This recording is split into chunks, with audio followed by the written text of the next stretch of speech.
What's up, bookworms? So I finished The First Frontier by Scott Weidensaul yesterday morning at 3:30 in the morning. And after taking a day to think about this book, I decided to give The First Frontier a 9.2 out of 10 rating.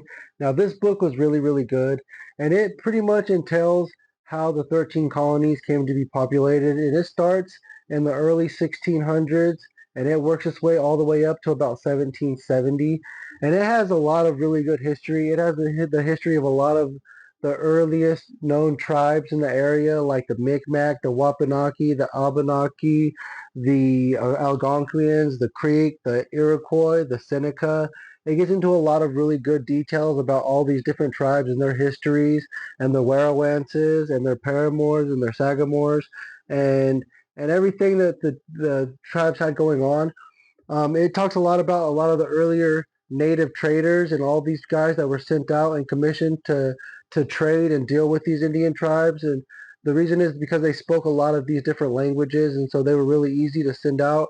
And it talks about guys like John Giles and Conrad Weiser, and then it talks about guys like Christopher Gist that went out and did all these surveyings for George Washington.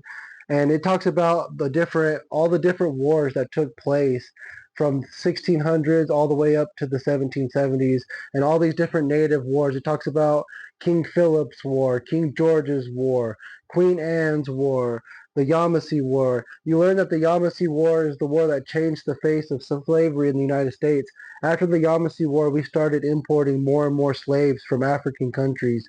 And so this book was really, really good. Like I said, it had a lot of really good details in it about the history of these areas like West Virginia, Virginia, Tennessee, Kentucky, the Ohio Valley, New York. It talks about all the different people that came, Hernandez, De Soto, Cortez. It's got a lot of good history about the United States. And so I highly recommend this book if you guys love American history or nonfiction books in general. This book was really, really good. And it was the first book that I finished in 2026. And so I'm glad that I got to start this year off with a nonfiction book.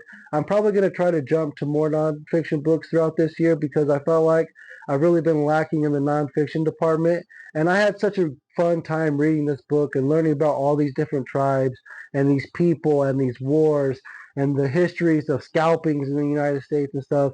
And it was really, really interesting. And it was really hard to put this book down. I think I finished it in like 3 days. And I did this book as a combination of the physical book and the ebook. And I highly recommend The First Frontier, especially if you guys love American history, Native American history, nonfiction in general. This book was really, really good. In the meantime, bookworms, let's get out there and carpe some Librum.